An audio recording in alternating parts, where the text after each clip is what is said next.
All right, YouTube, what's going on?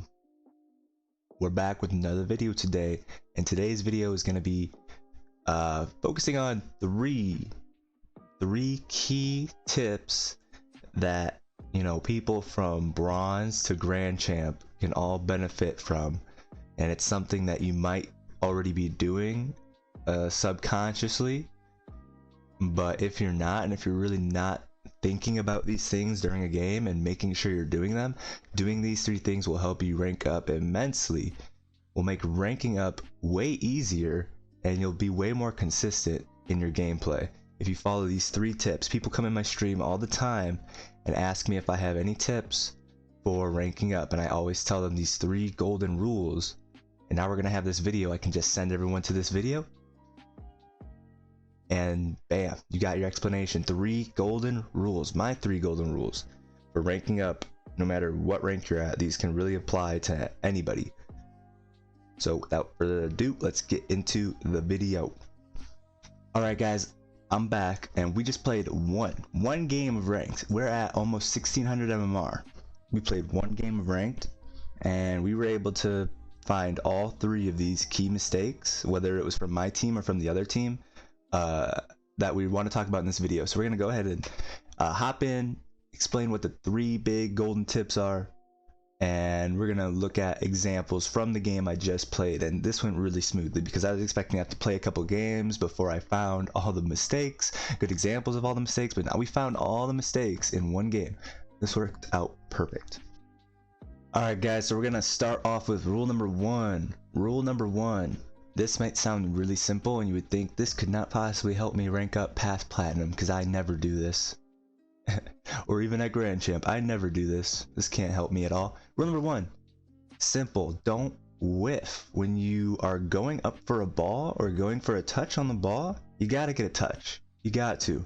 I always tell people this. Rocket League is such a game of like predicting and moving to where you need to be ahead of actually needing to be there. You have to predict what's going to happen at the highest level of Rocket League, and you have to be moving into position ahead of time. That's the only way you can react to how fast this game moves at the highest level, and how fast the ball moves, and people are banging it as hard as they can consistently over and over again. So you got to be predicting where to go, and when you whiff, you're throwing not only the opponents off, but your team off as well, because your teammates are expecting you to get a touch, positioning accordingly, and then you're not getting that touch, and that puts your teammates out of position. So you really gotta make sure, just if you have to slow down your gameplay a little bit to get the touch that you want to get, do that, because it's really important that you're not faking your teammates out and putting them out of position because you're whiffing the ball. Example one, off the kickoff here. Okay, we wouldn't kick off. Ball comes back to our half. Little dude's lining up to catch this ball, but he sees URAQT. I didn't even get what his name was till just now. You guys are all cuties. But he's lining up for the catch. You're a cutie, shouldn't be up for this.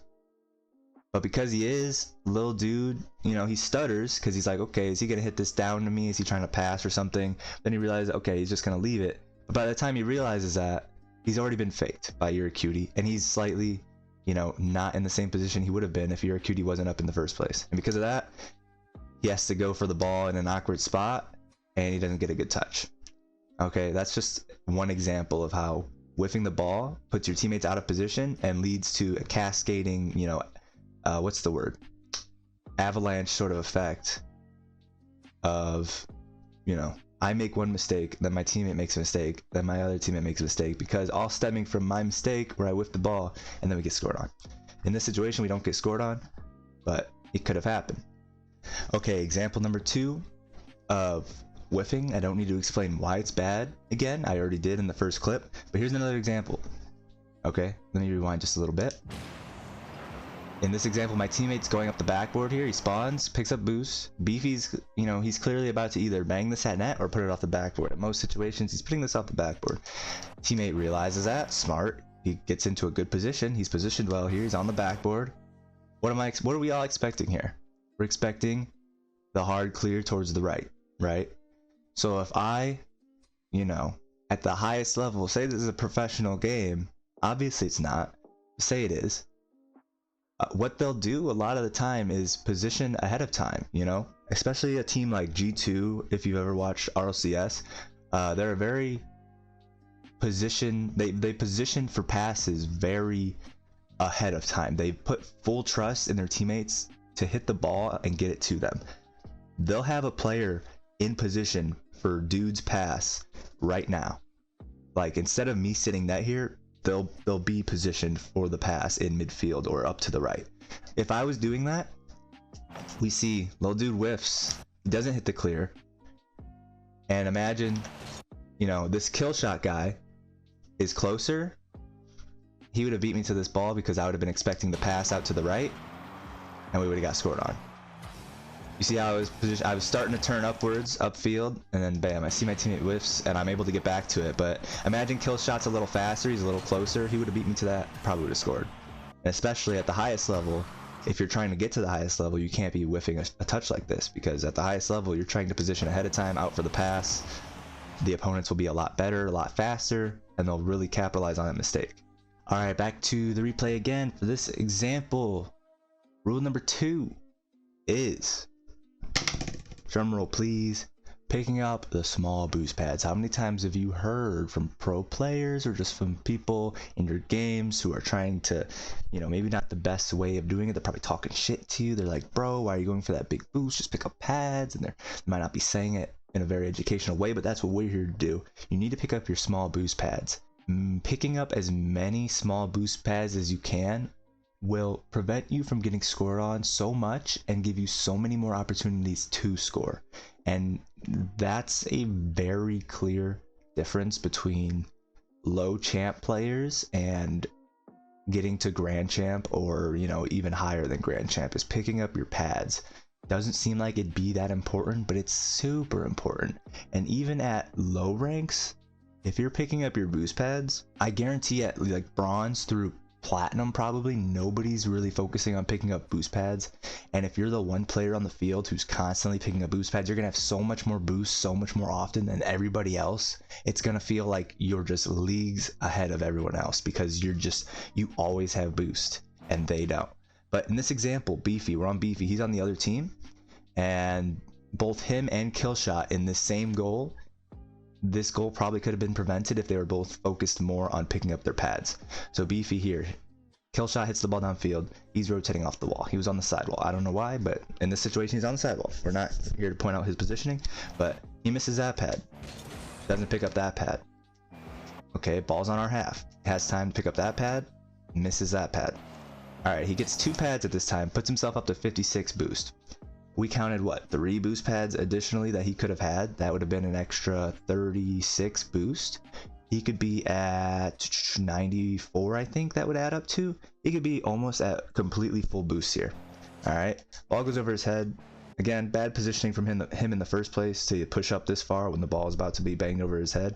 But anyways, he turns, misses that pad. That one's arguably not a big deal. All right, he should be turning to the left, picking up yet another pad that he doesn't. He does get that middle pad, that's good, but again, at this point, he could be full boost right now. Literally, with the amount of pads that he missed, or that he could have grabbed, he could be full boost. Okay, and he would not feel the need to try to rush out to his corner boost, put himself out of position, use all of his boost to get there, and then not even get it. And now he has 0 boost. He's leaving defense to go get mid boost, again, because he wasted his boost. He could be on defense full boost right now. You realize how big of a difference this could have made, that he could have like not gotten scored on if he was in net on defense with full boost at the moment. Instead, he leaves, and by the time he comes back, he's already gotten scored on. But hey, look, he got his 100 boosts. Okay, and then we're gonna see the same thing, same team from Killshot here. Okay, back up to the same point when we saw Beef was on the sidewall right here. All right, we're not pointing out, you know, obviously that he gave us back the ball. We're here to point out our 3 golden rules, which is boost pads. Hold on, I gotta sneeze. Bless me. Thank you, YouTube viewers. Thank you. All right, so he does good at first, picks up a couple Oh, never mind. I'm thinking of a different play. Okay. He should be probably rotating straight up the middle here. He would have got bumped, but even if he doesn't rotate straight up the middle here, I'm going to show you guys after this clip very good routes to take when you're rotating back, because we just see this guy rotating back to net here. He's going for a boost that's not there. He'll go for this other corner boost by me that's not there, and instead if he was rotating back picking up pads, he could have, again, nearly full boost at this point. By the time he gets back to net, he could have at least 56 boost. Instead, he's in net with 0, and he can't make the save. Okay, I'll actually show you right now what he should have done. He's in our net, right? Let me go to fly. Okay, he's in our net. This happens a lot. You end up in the opponent's net because you challenged. All right, his options are rotating back from net. Look at this. His options are go straight up middle, pick up. Oh shit. Not a good fucking camera controller. 1, 2, 3, 4, 5, possibly 6 pads. 12 boosts apiece from each small pad. 6 of them, that adds up to what, 72? He could have 72 boosts possibly by the time he gets back to net, assuming nobody takes any of them. Probably not gonna happen, but he can have probably at least 50. Okay. Or option number 2, this is a really popular, you know, route to take when you're rotating back to pick up your pads. 1, 2, 3, 4, 5, 6, and then depending on where you need to be, you go 7, or you go 7, and then if you have time, you can even pick up the mid boost. At that point, you're full boost. You're full boost at that point. Okay. Instead, he ends up grabbing that pad, missing that one. He's taking the perfect. He has the perfect opportunity. He took the perfect opportunity because he rotated up the right side of the field to pick up all these pads, but instead he's going for a boost that's not there. He didn't check if the boost was there and if it was worth going for it. That boost isn't there, and he didn't pick up any pads on the way back, so he screwed himself. Beefy and himself both screwed up, not picking up any pads, focusing only on the big boost, and that's why they get scored on here. That is, you know, that's 90% of the reason why they get scored here. Doesn't pick up. Oh, he does pick up that pad, but then he goes for the boost that's not there. Doesn't. That pad's not there, but he could have got that pad. Could have got that pad. Could have got that pad. Rotates, and yeah, he has no boost at this point. Literally could have nearly full boost if he was focusing better on rotating back and picking up pads with his rotation back. Okay, and now really quickly on the same topic, here's an example of, you know, how picking up pads benefited me in this play. Off kickoff, right? Ball flies up in the air. I use my boost. Originally I'm gonna go for the flip reset, realize I can't really get it, so I hopped out. All right, I missed that pad next to me on the left. Unfortunately, we were really close, but we did pick up. We're taking that same route we told Killshot to take back, except, you know, on the opposite side of the field for me. I'm rotating back towards my net on the left. He was on, but the same, you know, the same exact path. I pick up that pad.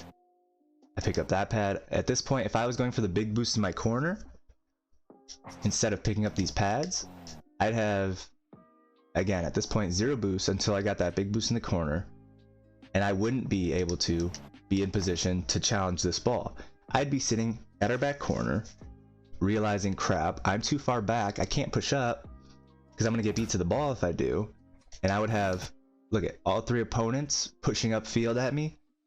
I'd be at my net at this point with all 3 opponents pushing up at me. Both my teammates are back, and I'd be screwed. I'd be staring down a 1v3. One of them would probably go for a demo on me. One would position for a pass. One would position, you know, he'd be on the ball, and I would be boned. But because I picked up my pads and I rotated back into the play without going back all the way to my corner, all the way back to my net, I'm able to challenge this ball with the boost that I have, and we stay out of harm's way. Okay, that's just a quick example of why picking up pads is so useful, and it should not be an overlooked skill. Okay, golden rule number 3. Last but not least, arguably no, there's these are all equally important. I was gonna say arguably the most important, but these are all so important. That's why they're my 3 golden rules. They're all so important. Don't double commit. Okay?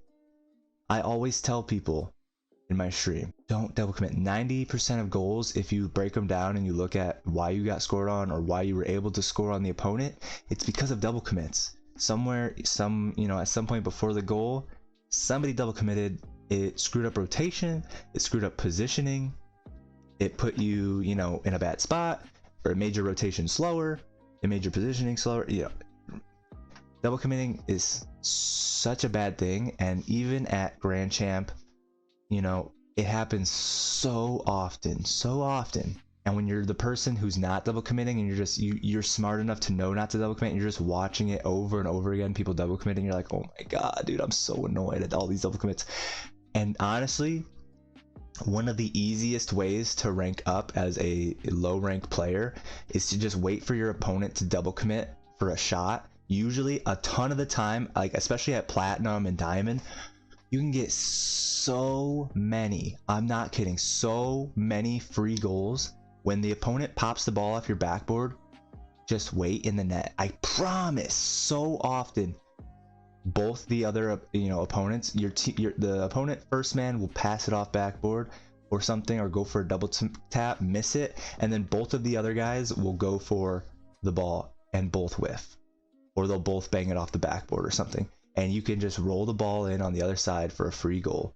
So often, especially in 2s and in 3s, in either one, it happens so often. You can get so many free goals that way. But anyway, I rant. We're gonna see here how this double commit didn't necessarily get them scored on, but they missed an opportunity to score because of a double commit. Okay, Beefy's rotating out of net. Infamous is rotating up the field to the left side. He's got the left side of the field covered. Infamous is on the left, Beefy's on the right. Infamous should have the left side covered. This ball, Lil Dude's obviously about to clear this to the right. Infamous starts cutting in field instead of realizing, hey, this ball is going out of my zone, out of my region. This is not my ball. This should not be Infamous's ball. It should be Beefy's ball. Infamous should have taken the third man role here. Instead he goes. Beefy thought, hey, this was my ball, I'm gonna go. They both go for the same thing, and if Infamous didn't go, that would have been a goal. That should have been a goal, because Lil Dude hits it right out to mid. That's not a good clear. That's a pass straight to middle. Alright, I'm not in position to go for it at this point, and if Beefy takes the shot here instead of Infamous, they have a really good scoring opportunity. If you see that from my point of view, I was pretty boned. If they didn't double commit here, I was pretty boned. I'm rotating into net. He passes it mid, and Infamous just takes it from Beefy. Beefy can't shoot. And yeah, we get out of that unscathed just because they double committed. Alright guys, last example for this video, still related to double committing. These are going to be 2 good examples of not double committing from myself, of course, because I'm a veteran, I'm an expert, I'm a pro, and I know I'm a pro because I follow these 3 golden rules that I'm teaching you. And again, this one is don't double commit. Alright, off this kickoff, we saw this clip earlier when You're a Cutie whiffed and Lil Dude had an awkward touch. Okay, this is what happened afterwards. Okay, I had to go for the ball. You're a Cutie again was going for the ball, not rotating out. I just realized. He might have been flipping out. Never mind. Anyways, I go for the ball, put it up to the wall, and my initial thought was, okay, I'm gonna follow this up again because I notice I can land on the wall and then get another hit. That's my initial goal here, but I see Lil Dude's up there, looking like he plans on taking a touch, right? So instead of going for it with him, I rotate out. A lot of the time, I don't know why, but say you're diamond or low champ, instead of seeing that your teammate goes or is planning on going, they'll just go. If you see your teammate is planning on going, and especially if you're behind them and they can't see you, just don't go. We're gonna see another example of that in a sec, but here's the clip played out in full. I was planning on going here, I saw Lil Dude was up there, and I rotated out. And happy little bonus is, by not double committing there, I saved myself a whole lot of time rotating back, because if I would have gone, that guy was up there in the corner If I wouldn't have seen Lil Dude, I would have fully committed for getting that touch, and I would have got smoked to the ball. I would have been out of play, falling, you know, down their corner with probably no boost, and I would have taken forever to get back at this point. And then again, later in the game, another example of not double committing. What do we see here? Okay. Me and Lil Dude have the same idea here. We can't really tell exactly who's gonna go. I'm not sure if he sees me at this point. Let's see what he sees. Alright. So what a lot of people in my situation again will do is they'll go for the catch here. They're like, hey, I want this ball. Okay, but I saw my teammate, and I knew because he didn't go up for this ball that he wanted to catch it as well. And technically, he's in front of me. He's two-man right now. When he turns and rotates, he's in front of me. I know he plans on catching this, so instead of double committing with him, I'm just gonna let him catch it. Okay, I'm just gonna let him catch it. He plans on catching it as well, or you know, getting that touch. But that's beside the point. I know that my teammate wants to make the same play. He would have caught this, I'm sure, had Killshot not been pushing at him, which is smart. I probably would have done the same thing if I noticed Killshot was pushing at me. Hit it to the side, hit it to the corner. The big point here is that, you know, I didn't just go for the catch knowing my teammate was there who also wanted to go for the catch. I trusted that my teammate was gonna get it, and I let him go. Instead of probably bumping him, going for the catch, and then possibly both of us fucking up, neither of us being on the ball, and then we get scored on. Okay, that's another big one that you'll see again at like the medium level ranks like platinum or diamond. Two people will be going for the catch on the ball, and instead of one of them going for it, they'll both go for it. Both of them are being hard-headed and stubborn. Neither of them wants to pull off, and there'll be a double commit. Now there are certain situations where it's better for one person to catch it versus another, which we talked about in my last video. I'll link that one in the description, where we talk about, we played a gameplay video and we pointed out some mistakes. You'll actually see a perfect example of that in the video where I discuss why in a certain situation one person should catch the ball over another person. Go check out that video if you want to see that example. Link will be in the description. That's our last example for this video, guys. I hope you guys enjoyed the video. I hope you learned something today. Those are my 3 golden rules for ranking up in Rocket League. These 3 rules can apply at any rank, and mastering these 3 golden rules will honestly get you to 1800 MMR at least, just by following these 3 rules. Don't double commit, don't whiff, and what was the last one? Pick up your pads. Those are 3 things that set Grand Champs apart from, you know, Grand Champ starts at now 1550 this season in 3s. That's what sets Grand Champs at 1550 apart from Grand Champs at 1900. Honestly, you until you get to like 1900 MMR, you really don't even need any sort of advanced mechanics. You just need to follow these 3 golden rules, and I promise you will get so far. Now, are there more things that you can focus on? Yes. Future tips video to come. Make sure you subscribe, like the video of course, and comment below if this video helped you out, what you learned, etc, etc. Give me your thoughts. Comment below, you know, what you want to see from me in the future. Join the Discord. We have a Discord with a suggestions tab. You can put your suggestions in there. Follow me on all my other social media. Links will be in the description. But yeah, future tips video to come. Might not be the 3 golden rules, but there'll be an extension of the 3 golden rules. That video to come, guys. Thank you all for watching, and I'll see you in my stream, because I know you're gonna follow me and see all this stuff put into action live there.